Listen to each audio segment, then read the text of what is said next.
Welcome to Vital Signs, where we talk all things peak human performance, where we really want to emphasize our greatest asset, our health. I'm Jen Gaudet, your fearless host, and you are in for a treat. Don't look now, but we're going to talk about sex today. Yes, you heard it. I have brought an amazing expert in to have conversations with us today. She is an expert in all things urology, much more. I'll let her kind of go into it, but Dr. Christi Pramudji Dawe, I hope I said that right, is here with us, and I'm really excited that you're here. Welcome to the studio. Well, thank you so much for having me, Jen. And don't worry about the name. It's a handful. I understand. Listen, people get mine wrong all the time, so I understand too. But it took me a while to get your name right, so no worries. Thank you, Jen, for having me. True story. Sometimes I would have a teleprompter with the name spelled out so that I would do it right, but no, unfortunately. Yeah. No worries. It's all good. So you are a true expert in your space. You've got over 2 decades of experience. Tell the audience your area of expertise and what is it that you're really excited about right now before we dive into today's topic. Sure. Well, I'm a urologist and a urogynecologist here in Houston, Texas. And as you mentioned, I've been in practice for over 20 years, and I've had my own private practice for 10 years now, 10 and a half. And focused very much on urological health, leaky bladders and fixing that, but also intimate health and sexual health, not necessarily STDs and that sort of sexual health, but really helping people have better sex that they love to enjoy, and how that impacts a long life. What can we do to help people live the longest life possible? And that's brought me into other fields such as metabolic optimization, hormone optimization, aesthetics, body composition, working on all that to really help people reach, as you said, their peak performance, elite health. I love it. That was a mouthful. That's why I was like, let you say the words, because you are a tremendous force, a force to be reckoned with, folks. But today's topic is sex. We're going to talk about sex, and we're going to talk about it specifically with regards to women's health. We have had men's health experts on before, but one of the biggest topics of conversation in recent days, especially with women, is what does sexual health look like? And I hear things like sex is painful, it's not fun, it's not enjoyable, but a little birdie told me that it doesn't have to be. So shed some light on intimacy. Sure, yeah. No, I love talking about this topic, and it is something that people don't know where to go to talk about it. They don't know who to talk to about it. And so in my own area, I like to provide a very safe, gentle, very comforting environment for people to come and talk about these issues. You're right, women do have so many problems with sex, with either vaginal dryness after menopause, different painful syndromes in the pelvic area, problems with orgasm. And a big one is libido, low libido. That's huge. After we have children, hitting our 30s and 40s, the libido just drops off. So we do all kinds of therapies to help women get that back and get that desire to have sex, to be able to enjoy that part of their life and have fun. And so let's dive deeper into that, because as a woman, we weren't allowed to talk about sex. Like, sex was a shameful topic in my household. It was kind of taboo. And through the years, through the different phases of life, I like to bring this up in conversation with friends, or like the topic is always, well, we just do it because it's what we have to do, and we have no idea how to actually enjoy it.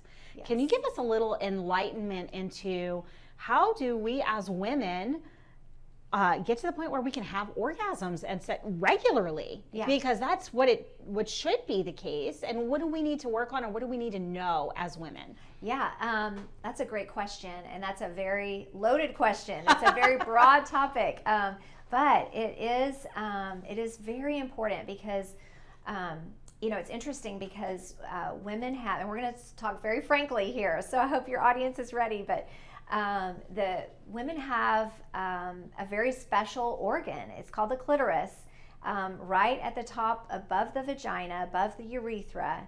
and it is designed solely for pleasure. God put it there completely for pleasure during sex. And it has over 15,000 nerve endings, more than the penis does. And men don't even have an organ created like that. One of the big myths about sex that I think hinders a lot of women having orgasm is they think that you can have intercourse and you're just magically going to have an orgasm. That's what we see on TV and movies, right?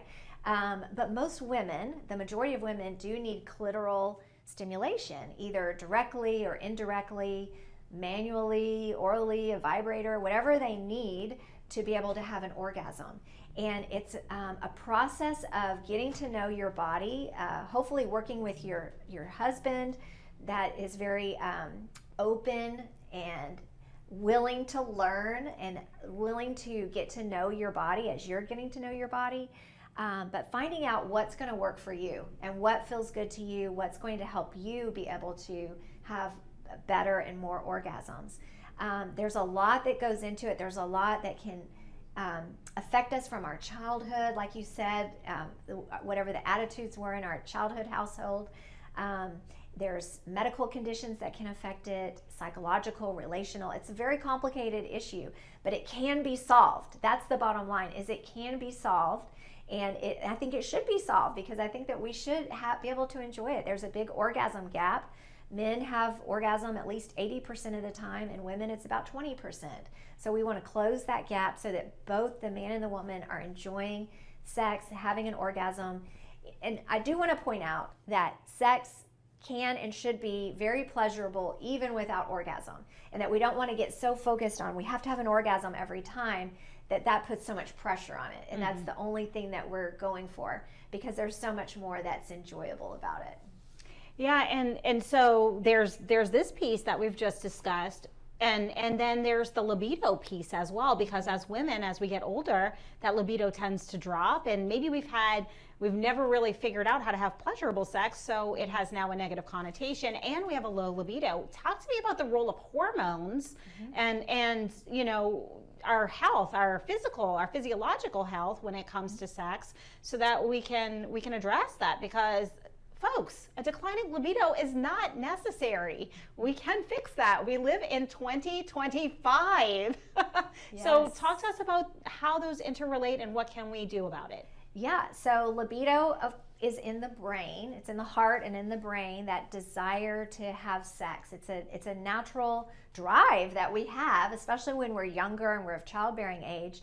We have that drive to have sex so that we'll reproduce ourselves. That starts to really go down in our 30s and 40s, and it's often related to testosterone, actually. Women have, we have more testosterone circulating in our body, Jen, than estrogen on a deciliter by deciliter basis.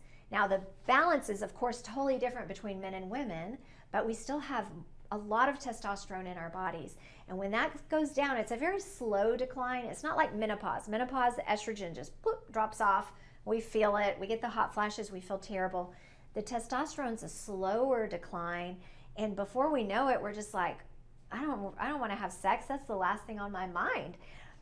Well, testosterone therapy is now used quite broadly in women, and it is very safe. It's been studied for decades. It's very effective, and not only does it solve that problem, it also helps us to age optimally. It is very good for aging, for the brain, the bones, the heart, the skin, all of that, the muscles. You know, muscle mass is one of the most important things for aging because it helps our metabolism. So testosterone is really good for libido. But not just that, if someone didn't want to do testosterone, there are some prescriptions available to help boost libido, and they work on the neurotransmitters in the brain.